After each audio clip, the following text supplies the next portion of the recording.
The motorcycle market in 2025 is collapsing quicker than most can even imagine. Across the U.S., more than 45,000 brand new motorcycles are sitting idle, decaying on dealership lots. And it's not just a brief delay either. These bikes have been untouched for over 200 days, with not even a tire kick to break the silence.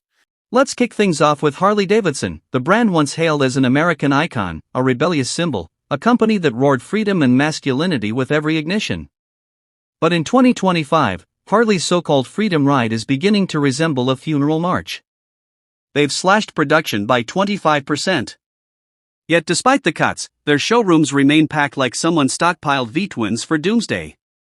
It's downright embarrassing. Take a look at their pricing. Even entry-level bikes like the Nightster now come in at $12,000 to $15,500. Remember when that was considered affordable? Touring models like the Road Glide or Street Glide, once priced around $22,000 back in 2019, are now climbing above $30,000, some nearing $35,000. That's luxury car pricing for a motorcycle. You'd assume Harley would be offering bleeding-edge tech at those figures, right? Wrong. They're still holding on to the Milwaukee 8 engine like it's some ancient relic. Meanwhile, competitors are launching bikes with liquid cooling, digital dash displays, and advanced safety systems, standard features for 2025. Harley, on the other hand, is stuck acting like it's still 1998, hoping no one catches on. Remember the Livewire? Harley's bold leap into the electric space? They priced it at $30,000. $30,000 for an electric motorcycle nobody really wanted and barely anyone purchased. It was such a flop they spun it off into a separate brand, as if they were trying to erase the memory. Worse still, it revealed just how out of touch Harley is with younger riders. The days of idolizing loud pipes and chrome are gone. Gen Z isn't throwing down 30 large for a badge and some noise. Even Harley's attempts at modernizing the Pan America and Sportster S, both powered by the Revolution Max engine, felt half-hearted. They just dropped them into the market without real support.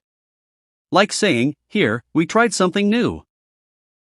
But don't worry, we're still stuck in the past. It's like selling a Bluetooth-enabled toaster in a box from the 1940s. Now let's pivot to Indian motorcycles.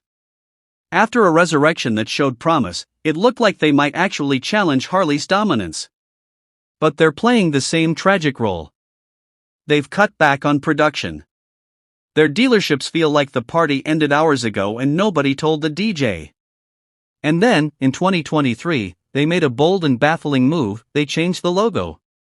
Not just a tweak, but a full swap from the iconic multicolored headdress to a flat, bland, corporate design that looked like it came from someone who hates bikes. Forums exploded. Writers labeled it betrayal, erasure, and identity crisis. It felt like they PowerPoint the soul right out of the brand. Pricing? Equally baffling.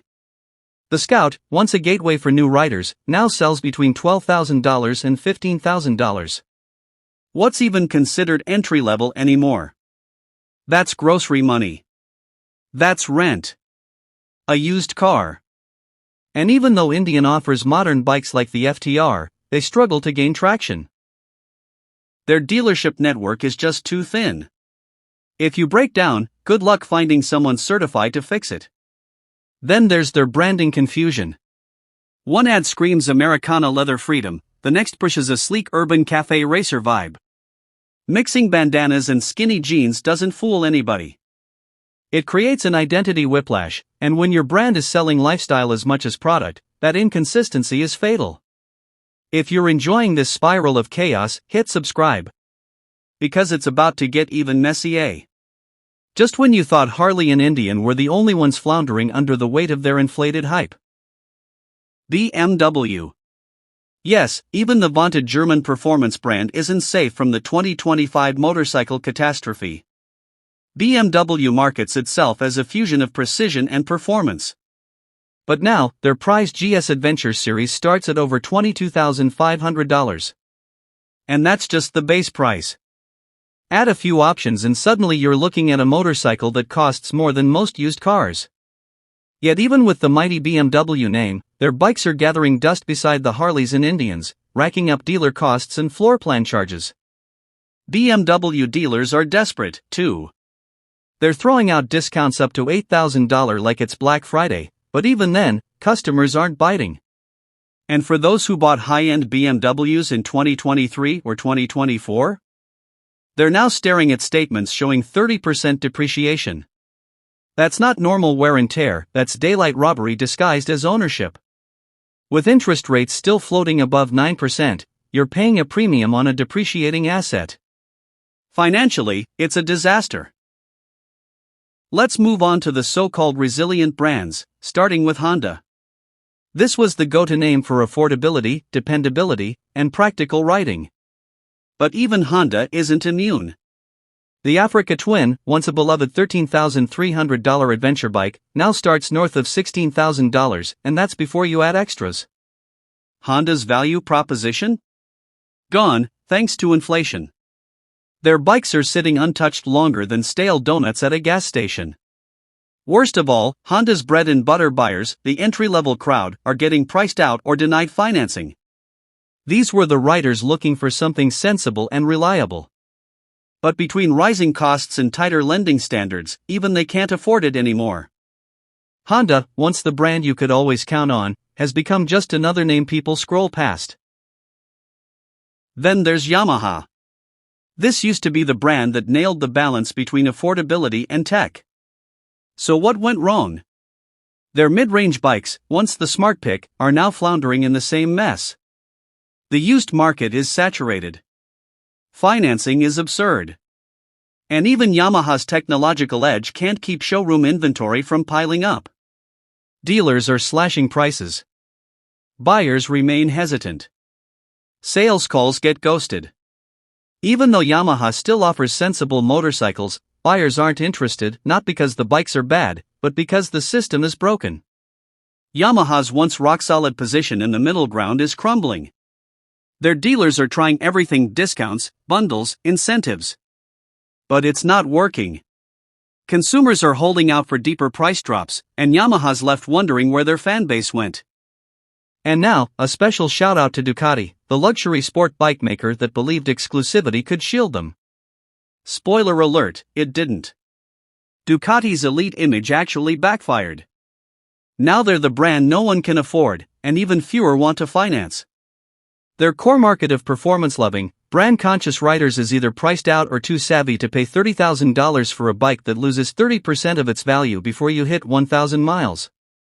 Yes, you heard right. Ducati owners from just 2 years ago are now underwater by 25 to 30%. These aren't bikes, they're debt traps. And Ducati dealers?